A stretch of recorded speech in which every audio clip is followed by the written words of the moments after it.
स्वागत है आपका दुनिया जहान में। मेरा नाम है मोहनलाल शर्मा। हर हफ्ते एक सवाल और उसका जवाब तलाशने की कोशिश। बीबीसी पड़ताल दुनिया की।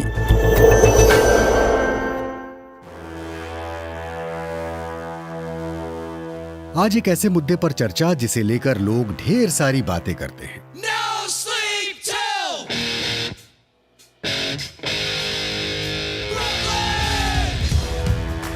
हम भागती दौड़ती दुनिया में रहते हैं।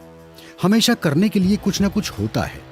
नौकरी, लोगों से मेल मुलाकात, परिवार और दोस्तों की परवाह, ईमेल और फेसबुक चेक करना, मोबाइल और ओटीटी प्लेटफॉर्म से दिन भर चिपके रहना। तेज रफ्तार जिंदगी एहसास कराती है कि मानो हम किसी ऐसी कन्वेयर बेल्ट पर हों जिसकी स्पीड लगातार बढ़ती जा रही है। एक ऐसी दुनिया जहां हमेशा कुछ ज्यादा पाने की चाहत होती है, लेकिन कुछ ऐसा भी है जो लगातार घट रहा है, और ये है हमारी नींद के घंटे। जब हम दोस्तों से पूछते हैं कि आप कैसा महसूस कर रहे हैं, तो अक्सर जवाब मिलता है, हम थके हुए हैं। नींद की कमी को लेकर दुनिया भर में चिंता जाहिर की जा रही है। तो इस हफ्ते दुनिया जहान में पड़ताल इसी सवाल की कि क्या थकान का हमारी नींद से कोई रिश्ता है। इस सवाल का जवाब तलाशने के लिए हमने कुछ एक्सपर्ट से बात की। पार्ट 1, गहरी नींद। I was basically nocturnal for about 7 months. If you're going to do this type of करीब work, 7 महीनों तक मैं रातों को जागकर काम करता था। स्नातक छात्र के रूप में अगर आपको इस तरह का काम पूरा करना हो तो आप में एक लगन होनी चाहिए। हमारे पहले एक्सपर्ट डेविड सैमसन जब छात्र थे तब अपनी नींद भुला चुके थे। अब वो यूनिवर्सिटी ऑफ टोरंटो में एसोसिएट प्रोफेसर हैं।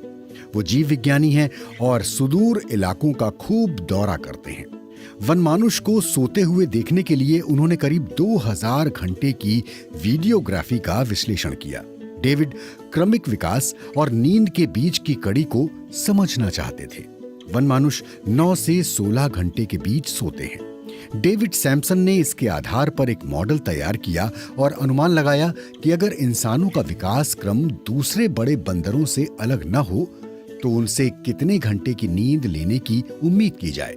humans should sleep 10.3 hours out of the 24-hour cycle. इंसानों को 24 घंटे में तकरीबन 10.3 घंटे की नींद लेनी चाहिए। यकीनन हम ऐसा नहीं करते। औसतन हम 6 या 7 घंटे की नींद लेते हैं। डेविड बताते हैं कि गहरी नींद कई मायने में फायदेमंद है। इससे याददाश्त बेहतर होती है और भावनाओं पर काबू पाने में मदद मिलती है। संक्षेप में कहें तो इंसान बड़े बंदरों के मुकाबले कम सोते हैं, लेकिन कहीं ज्यादा गहरी नींद लेते हैं। डेविड सैमसन की रिसर्च के मुताबिक ये बदलाव 18 लाख साल पहले हुआ, जब हमारे पुरखे पेड़ से उतरकर नीचे रहने लगे। तब उन्हें पेड़ से गिरने का डर नहीं था। झोपड़ी और आग की खोज ने नींद बेहतर करने में मदद की। कम वक्त तक सोने का मतलब यह है कि हमारे पास दूसरे काम करने के लिए ज्यादा समय होता है। डेविड सैमसन ने हमारे पूर्वजों की नींद का पैटर्न समझने के लिए फिटबिट नाम के मॉनिटर का इस्तेमाल किया। इसे तंजानिया की एक जनजाति के लोगों की कलाई पर बांधा गया। They are sleeping around 6.5 hours. वो रात में 6 या 6.5 घंटे सोते हैं। दिन में वो कुछ वक्त के लिए झपकी लेते हैं। तो हम कह सकते हैं कि उनमें से ज्यादातर लोग 24 घंटे के दौरान 7 घंटे सोते हैं। तंजानिया के उन लोगों से डेविड सैमसन ने सवाल किया कि क्या उन्हें नींद को लेकर कोई दिक्कत महसूस होती है। जवाब मिला, नहीं। डेविड ने मेडागास्कर के किसानों पर भी नजर रखी। उनमें से भी ज्यादातर लोग 7 घंटे की ही नींद ले रहे थे, लेकिन यहाँ करीब 60% लोगों ने नींद को लेकर शिकायत की। डेविड बताते हैं कि मेडागास्कर के किसान टाइम टेबल का सख्ती से पालन करते हैं। वो एक खास समय पर जागते, तय घंटे तक काम करते और तय वक्त पर ही सोते। दूसरी तरफ तंजानिया के जनजातीय लोगों का अंदाज अलग है। They get to choose. They have much more flexibility. उनके जीवन में ज्यादा लचीलापन है, खासकर उनके काम के वक्त को लेकर। कहीं ना कहीं इसका रिश्ता इस बात से भी है कि उनके साथ नींद से जुड़ी दिक्कतें नहीं हैं, जबकि वो ज़्यादा नहीं सोते।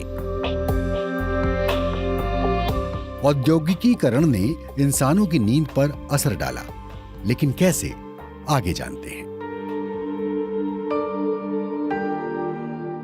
पार्ट 2 आधी रात। This is Roger Ekirch. I am a professor of history at Virginia Tech. हमारे दूसरे एक्सपर्ट रोजर इकर्च अमेरिका के वर्जीनिया टेक में इतिहास के प्रोफेसर हैं। 1980 के दशक के मध्य में वो औद्योगिकीकरण से पहले की नाइट लाइफ पर एक किताब लिख रहे थे। ये वो दौर था जब बिजली नहीं थी। तमाम लोगों की तरह रोजर भी मानते थे कि हम अभी जैसे सोते हैं, इंसान हमेशा वैसे ही सोते रहे हैं, यानी एक ही बार में नींद पूरी करते हैं। लेकिन अध्ययन के दौरान अलग जानकारी सामने आई। I began coming across references to a मुझे फर्स्ट स्लीप यानी नींद के पहले झोंके के बारे में जानकारी मिलने लगी। इसका जिक्र ऐसे था जैसे ये आम बात रही हो। उसके बाद दूसरी झपकी की बात सामने आई। अहम ये था कि लोग आधी रात के बाद उठते और जिन बातों की कल्पना की जा सकती थी वो सारे काम करते। वो बताते हैं कि चार्ल्स डिकेंस से लेकर टॉलस्टॉय और यूरोप के लगभग हर प्रमुख उपन्यासकार ने नींद के इस पैटर्न का जिक्र किया है। लोग पहली और दूसरी नींद के बीच जो करते थे, वो बात सबसे ज्यादा दिलचस्पी जगाती थी। For some, it was an ideal time. कुछ लोगों के लिए ये ध्यान लगाने का सही समय था। वो हाल में देखे गए सपनों के बारे में सोचते। उनके पास ऐसा कोई और समय नहीं होता था जहां इतनी खामोशी हो, इतना अंधेरा हो, इतने निजी पल हो। गर्भ धारण करने के लिहाज से ये प्राइम टाइम था। 16वीं शताब्दी के फ्रांस के फिजिशियन जुबेर के शब्दों में कहें तो इस वक्त कपल ज्यादा बेहतर अनुभव और आनंद हासिल करते थे। आनंद की बात तो ठीक है, लेकिन क्या उस वक्त भी लोग खुद को थका हुआ महसूस करते थे? They did, though not because their sleep was segmented. हाँ, वो थकान महसूस करते थे। इसकी वजह ये नहीं थी कि वो 2 हिस्सों में नींद पूरी करते थे। उनके थके होने को लेकर लगता था कि आबादी का एक हिस्सा बीमारी और वातावरण से जुड़ी दिक्कतों की वजह से नींद पूरी नहीं कर पाता था। 19वीं सदी से नींद से जुड़ी स्थितियां बेहतर हुईं और यहीं से 2 चरण में सोने की आदत बदलने लगी। औद्योगिक क्रांति के साथ समय धन के बराबर कीमती हो गया। कार्य क्षमता और उत्पादन क्षमता को बहुत अहमियत दी जाने लगी। जल्दी उठने को लेकर अभियान भी चलाया गया। जो लोग नए तौर तरीकों के विरोध में थे, उन्हें 1851 की लंदन में हुई नुमाइश में एक समाधान मिल गया। A quote-unquote alarm bedstead for early risers. जल्दी उठने वालों के लिए बनी अलार्म वाली चारपाई। घंटी बजने के बाद इसके आगे का हिस्सा नीचे हो जाता। ऐसे में सोने वाले के पैर पलंग से नीचे हो जाते। पलंग के निचले हिस्से में ठंडे पानी का टब होता ताकि नींद जल्दी से खुल जाए। ये इकलौती तकनीक नहीं थी। औद्योगिक विकास के साथ नींद से जूझने के लिए कृत्रिम रोशनी जैसी कई और चीजें सामने आ गईं।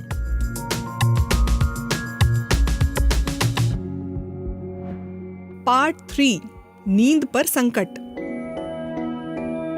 As you're listening to this, if people find themselves falling asleep or मैं not, कहूंगा कि अगर लोगों को नींद आ रही है या वो ऊँघ रहे हैं तो मैं नाराज नहीं होऊंगा। हमारे तीसरे expert professor Matthew walker university of California में प्रोफेसर हैं। वो नींद के बारे में लगभग सब कुछ जानते हैं। मैथ्यू वॉकर ये भी जानते हैं कि नींद के पैटर्न में कैसे बदलाव हुआ। back in the 1940s, people were sleeping on average 1940 के दशक में लोग हर रात औसतन 8 घंटे से कुछ ज्यादा सोते थे। आज के आधुनिक युग में हमारी नींद घटकर हर रात 6.7 या 6.8 घंटे हो गई है। 70 साल के दौरान नींद में हैरान करने वाली कमी आई है। वयस्कों के लिए आज की आधुनिक दुनिया में ऐसा बहुत कुछ है जिसकी वजह से नींद कम हो रही है। कैफीन हमें जगाए रखती है, शराब सपनों पर रोक लगा देती है, सोने से जुड़ी स्थितियां बेहतर हुई हैं, बेहतर गद्दे हैं, धुआं रहित घर है, लेकिन ये लगता है कि वातावरण पर काबू पाने से भी दिक्कतें बढ़ी हैं। one which people may find surprising is central heating. लोगों को हैरत हो सकती है, लेकिन दिक्कत की वजह सेंट्रल हीटिंग और सेंट्रल एयर कंडीशनिंग है। जब सूरज छुपता है तो तापमान गिर जाता है, जब सूरज निकलता है तो तापमान बढ़ने लगता है। शरीर तापमान में इस बदलाव को महसूस करना चाहता है, लेकिन हमने खुद को उस प्राकृतिक संकेत से दूर कर लिया है जो बताता है कि हमारे लिए सोने का वक्त क्या है। इसके अलावा असर तकनीक का भी है। इसमें सिर्फ कृत्रिम लाइटें ही नहीं, बल्कि तमाम उपकरण भी हैं। इनमें एलईडी स्क्रीन भी है, जिसमें से नीली रोशनी निकलती है। मैथ्यू बताते हैं कि ये नीली रोशनी रात के वक्त मेलाटोनिन नाम के प्रोटीन के निकलने पर रोक लगाती है। ये हार्मोन संकेत देता है कि आपको कब सो जाना चाहिए। इसके अलावा आर्थिक और सामाजिक दबाव भी बना रहता है कि हम ज्यादा काम करें और कम देर तक सोएं। प्रोफेसर वॉकर कहते हैं कि 7 घंटे से कम सोने का असर सेहत पर नजर आने लगता है। Every major disease that is killing us in the developed world. विकसित दुनिया में हमारी जान ले रही हर बीमारी, चाहे वो कैंसर, मोटापा, डायबिटीज, व्यग्रता, डिप्रेशन, खुदकुशी करने की प्रवृत्ति हो, सभी का नींद की कमी से सीधा और मजबूत संबंध है। मैथ्यू वॉकर कहते हैं कि अगर आप लोगों के बीच सर्वेक्षण करें तो पाएंगे कि करीब 65% लोग ज्यादा सोना चाहते हैं। 1980 के दशक में करीब 30% लोग ऐसा कहते थे। इसका कारण यह है कि आज के मुकाबले तब लोग ज्यादा सोते थे। पार्ट 4 अब नहीं सोना। It's not just about the sleeping less, it's about living more. बात कम सोने की नहीं बल्कि ज्यादा जीने की है। हमारी चौथी एक्सपर्ट जेसा गैम्बल लेखिका हैं। एक ऐसे वक्त में जब नींद और सपने गायब हो रहे हैं, वो एक ख्वाब देखती हैं। एक दिन इंसानों को नींद लेने की जरूरत नहीं होगी। उन्हें पहली बार इसका ख्याल नैन्सी क्रेस की किताब पढ़ते हुए आया। It posited that there was a उन्होंने एक ऐसे संसार की रचना की जहां जिन लोगों को सोने की जरूरत होती थी वो निचले वर्ग से थे, और उन पर ऐसे लोगों का राज था जिन्होंने अपनी जीन में बदलाव कराए थे और उन्हें सोने की जरूरत नहीं पड़ती थी। बहुत बाद में मुझे महसूस होने लगा कि ऐसे लोग भी हैं जो हकीकत में ऐसी स्थिति हासिल करने की कोशिश में हैं। जैसा गैम्बल ये जानकारी हासिल करने की कोशिश में जुट गईं कि वैज्ञानिक इस लक्ष्य को हासिल करने के लिए क्या कर रहे हैं। अमेरिकी सेना लंबे समय से नींद को दूर रखने की कोशिश करती रही है। इसके लिए नींद भगाने वाली चीजें जैसे कि कैफीन और दवाएं इस्तेमाल की जाती हैं। हालांकि अगर नींद बेमतलब होती तो ये क्रमिक विकास की सबसे बड़ी गलती होती, और अगर हम कम देर तक सोना चाहते हैं तो हमें अच्छी नींद लेनी होगी। कुछ ऐसे शोध हुए हैं जिसमें ध्यान लोगों को जल्दी से जल्दी गहरी नींद की अवस्था में ले जाने पर रहा है। आपकी दादी बता सकती हैं कि चेहरा और हाथ गर्म हो तो नींद जल्दी आ जाएगी, लेकिन ऐसी भी कुछ चीजें हैं जो आपकी दादी माँ नहीं बता सकती हैं। इसे कहते हैं पिंक नॉइज। ठीक वैसी ही आवाज जैसी आप रेडियो पर एक से दूसरे स्टेशन को सेट करते समय सुनते हैं। If you hear pulses of pink noise, अगर आप हर सेकंड पिंक नॉइज सुनते हैं तो वो आपकी स्लो वेव्स को चरम पर पहुंचा देंगी। इससे आप सुबह कहीं ज्यादा तरोताजा उठेंगे। जैसा गैम्बल कहती है कि चुंबक के सहारे से दिमाग तक विद्युतीय तरंग पहुंचाने का ख्याल थोड़ा डरावना लगता है, लेकिन ये भी प्रभावी हो सकता है। लेकिन इस तरह की तकनीक अभी प्रयोगशाला तक सीमित है।